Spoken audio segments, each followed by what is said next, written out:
Good morning, everybody. I hope everybody had a great weekend. But today I got to talk about something serious, something that I thought about all weekend.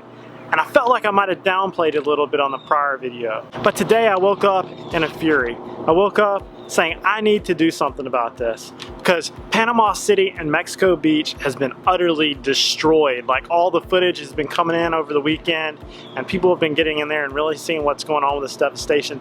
It is absolutely horrendous.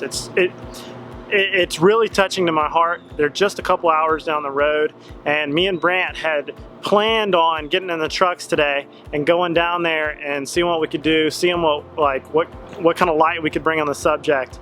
But it really brought to my mind that I need to leverage these platforms that I have and you guys out there in social media to do what I can on this subject. Because as of the last couple of days, they've been turning people around trying to get in there and help. They're literally just saying, no, we can't take any more on these roads. There's no cell phone reception. There's very little running water. People are still kind of trapped in the debris. This was a once-in-a-century storm, everybody. So I have set up a GoFundMe campaign. And on this GoFundMe campaign, I'm going to share it on every platform I have. If I can't get down there personally, if we can't get down there, we're going to do what we can in cyberspace to collect as much money as we can for the first responders and for any of those big non-for-profit organizations down there that got boots on the ground and are in need of some aid. So we're going to do what we can to send money to one of these organizations that we find that really needs it, and that the first responders down there say that it needs to go to. We're going to handpick those and we're going to send this money to them. Because trust me, guys, I know full well what it's like to be hemmed up in one of these storms. During AIDE, I literally sat underneath the same tree for like 2 weeks. I slept underneath the tree, I ate underneath the tree. There was no air conditioning, there was nothing. Hold on.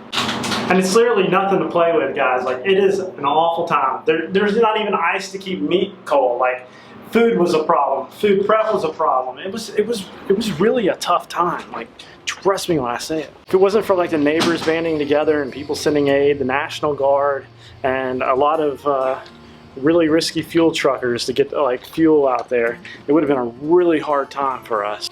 And I mean, guys, I've been deployed to Iraq, Mosul, Nineveh province. I've been up in the worst of the worst. I've been in the nasty of the nastiest as far as living conditions, whether it's on the border of Syria, Tal Afar, or it's just on the road sleeping in a truck for days, or in the 130-degree sun.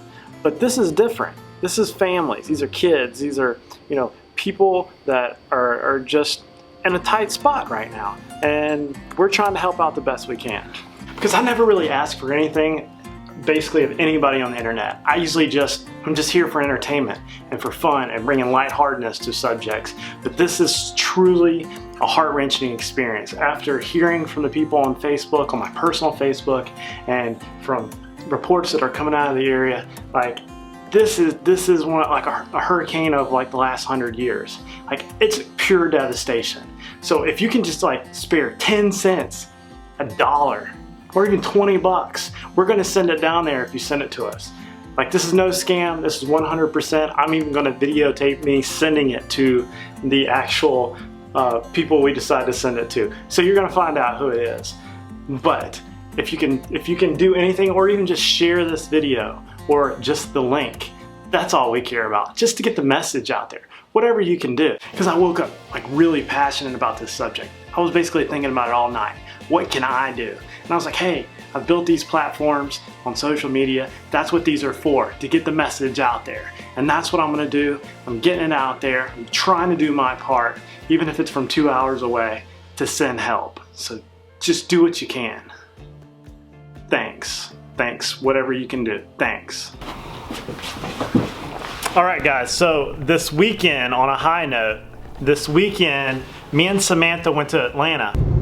We're almost there. On the last stretch. A long drive.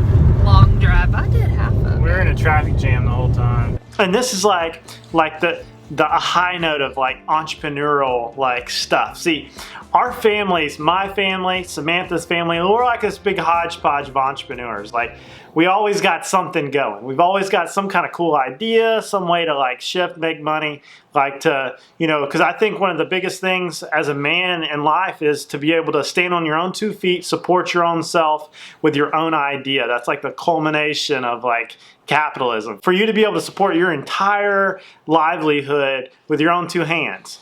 And I think that's kind of cool. I think that's like a big thing. So Samantha's mom, I've never really told this story, but I think you've seen it in a couple of vlogs. Samantha's mom owns a big embroidery company in Atlanta.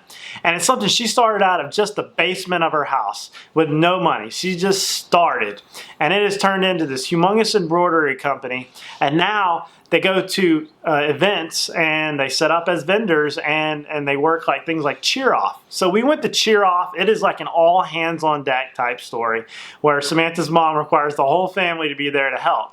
And you know, we all, you know, converge on Atlanta in October and we work this event. And it's definitely like one of those type of ideas that when the mind can conceive it, the mind can achieve it as long as you set goals in the right direction. And that's what she did. And it's like this, it has grown to be a really big business and a successful one. We've been up since like 3 o'clock assembling this stuff. Pure entrepreneurial spirit though. We're gonna make it, making money. But we worked 3 days and nights to get this thing off the ground and actually take off. I mean, I put the flowers together for days.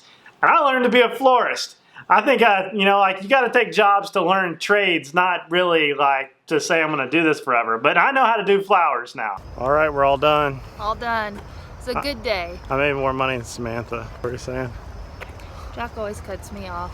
He probably edits it out where he gotta cuts be me faster. off, but he always cuts me off. Said flowers always do the best, so Yeah. I always win on who makes more money.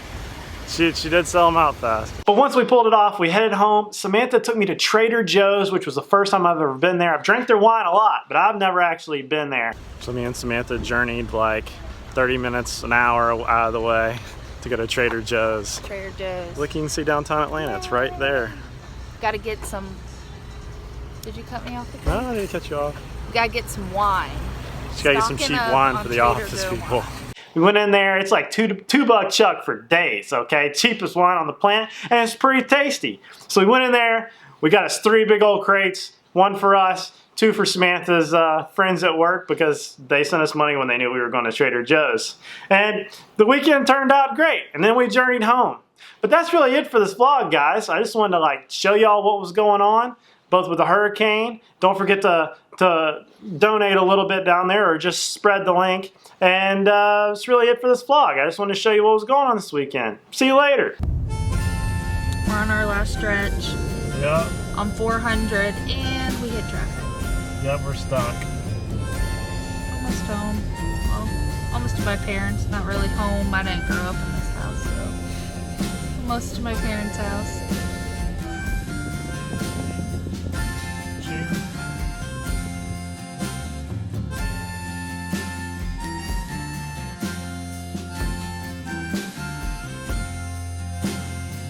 We all know that it must come to an